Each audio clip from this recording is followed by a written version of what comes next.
इनसे मिलिए, ये ओट्सी हैं और इनकी बॉडी नियोलिथिक तारीख़ी ज़माने की कदीम तरीन बॉडी समझी जाती है। नियोलिथिक ज़माना बेसिकली वो ज़माना है जब इंसान ने बाकायदा काश्त शुरू की थी और मुख्तलिफ़ किस्म के अनाज, गंदम वगैरह उगाने शुरू किए थे। तो मोहतरम ओट्सी साहब की अगरचे बाकी पूरी बॉडी तो हमें बर्फ़ में दबी हुई बिल्कुल ठीक ठाक मिल गई, हड्डियाँ वगैरह बिल्कुल ठीक थी, मसल्स भी ऊपर बिल्कुल ठीक थे, लेकिन उनके जो दांत थे ना वो खाए हुए थे। और ख़ास तौर पे आप ये देख सकते हैं कि इनके दांतों में कैविटीज़ भी थी और इनके दांत जो हैं वो हड्डियाँ भी छोड़ रहे थे, यानी मसूड़ों का जो जबड़ा होता है वो भी छोटा होता जा रहा था। साइंसदानों का ये ख्याल है कि इनकी दांतों की इस अबतर हालत की वजह जो है वो अनाज है। जब से इंसान ने अनाज खाना शुरू किया है ना, उस वक़्त से उसके दांत ख़राब होने शुरू हो गए। ये कैविटीज़, टार्टर वगैरह, इवन अब तो छोटे छोटे बच्चों के दांत निकलते हैं वो टेढ़े निकलते हैं या खाए हुए निकलते हैं।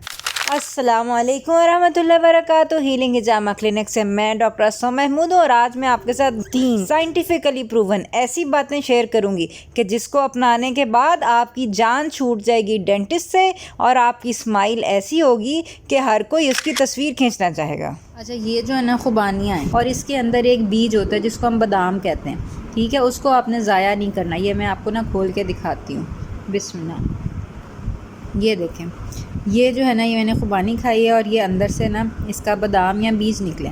इस बीज को ना फेंकना नहीं होता। इस बीज को आपने तोड़ के इसी वक्त ही खा लेना है, ठीक है। अक्सर लोग इसको फेंक देते हैं और ये तभी टूटेगा जब आपके दांत मजबूत होंगे, ठीक है। ये इस तरह अपने दांतों में रखना है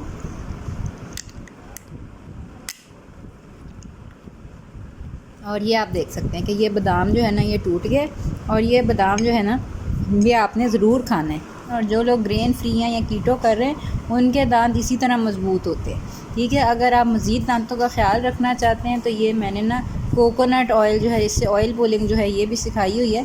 इसकी भी रेसिपी जो है हमारे चैनल के ऊपर आप देख लें। लेकिन यह है कि अगर आप ऑयल पुलिंग करते हैं, कीटो डाइट करते हैं, तो इस तरह बादाम तोड़ना खुबानी के आपके लिए मुश्किल नहीं होना चाहिए।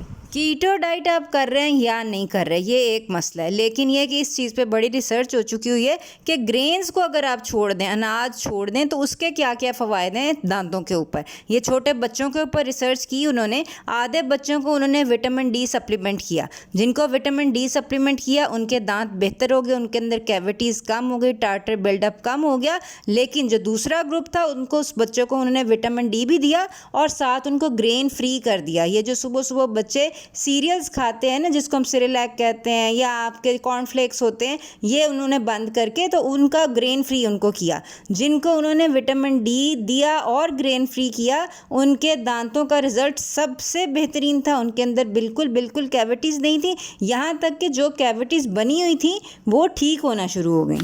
और बड़ों के अंदर, जर्मनी के अंदर ये कीटोजेनिक डाइट खिलाकर रिसर्च की गई और ये देखा गया कि जो लोग कीटोजेनिक डाइट करते हैं ना उनका टार्टर बिल्डअप और कैविटी फॉर्मेशन 50% कम हो जाता है। उसकी वजह ये है कि ये तो हम सब जानते हैं ना कि चीनी जो होती है वो नहीं खानी चाहिए और अक्सर माँ बाप बच्चों को चीनी वाली चीज़ों से दूर रखते हैं कि चीनी कम खाओ बेटा, दांत ख़राब हो जाएंगे। लेकिन जो चीज़ हमें नहीं पता होती वो ये है कि अनाज के अंदर जो है चीनी की मिकदार ज़्यादा होती है। खा वो आपका रोटी हो, नान हो, फुल्का हो, पूड़ी हो, पराठा हो, नूडल्स हो, सवैयाँ हो, गंदम आप जिस नाम के ऊपर भी लेते हैं ना, तो गंदम जैसे ही आपके सलाइवा के साथ लगती है, गंदम ब्रेकअप होती है 2 शुगर मॉलिक्यूल से। यानी कि एक मॉलिक्यूल अगर आपका गंदम का, वीट का है ना, उससे 2 मॉलिक्यूल शुगर के बन जाएंगे। इसी तरह दीगर अनाज यानी चावल, दालें वगैरह वो भी शुगर में कन्वर्ट होती हैं जैसे ही सलाइवा के साथ लगती हैं। लुआब के अंदर एक एंजाइम होता है अमाइलेज, उसकी वजह से।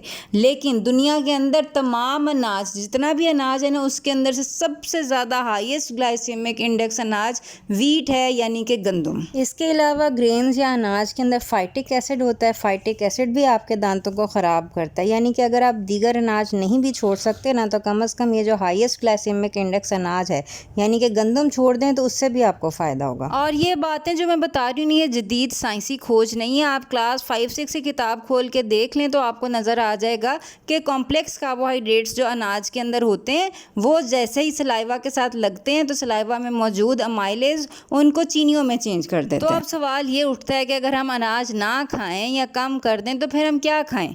इसके जवाब के लिए आप हमारा चैनल ज़रूर सब्सक्राइब कर लें और नीचे दिए गए बेल के आइकन के ऊपर भी क्लिक कर लें ताकि आपको हमारी सारी की सारी वीडियोस और रेसिपीज़ फ़ौरन के फ़ौरन मिल जाएं। बहरहाल ये हमारे नबी करीम सल्लल्लाहु अलैहि वसल्लम की सुन्नत भी थी कि वो सारा दिन मिसवाक करते रहते थे। ठीक है, दिन में 2 दफ़ा ब्रश करना काफ़ी नहीं होता और बहरहाल ज़्यादा दफ़ा ब्रश करने से भी दांत का एनेमल ऊपर की लेयर ख़राब हो जाती है। इसके लिए बहुत अच्छी बात है कि आप ऑयल पुलिंग कर ले और हर खाने के बाद कुल्ली कर लिया करें। तो बेसिकली अगर आप चाहते हैं कि आपके और आपके बच्चों के दांतों में कैविटीज़ ना बने तो एक तो आपने विटामिन डी सप्लीमेंट करना है, दूसरे नंबर के ऊपर ग्रेन फ्री होना है और कोशिश करें अगर ग्रेन फ्री हो सकते तो कम से कम व्हीट फ्री हो जाएं क्योंकि उसका सबसे ज़्यादा हाईएस्ट ग्लाइसेमिक इंडेक्स है। और अगर स्ट्रिक्ट कीटो या कीटोजेनिक डाइट कर लें तो क्या ही बात है, ना सिर्फ आपके दांत अच्छे हो जाएंगे बल्कि आपका वजन भी ठीक हो जाएगा। अगर आपको शुगर या पीसीओएस की कोई बीमारी है तो इंशाल्लाह वो भी ठीक हो जाएगी। मेडिकल सुपरविजन में कीटोजेनिक डाइट करने के लिए आप नीचे दिए गए नंबर पर हमसे रब्ता कर सकते हैं।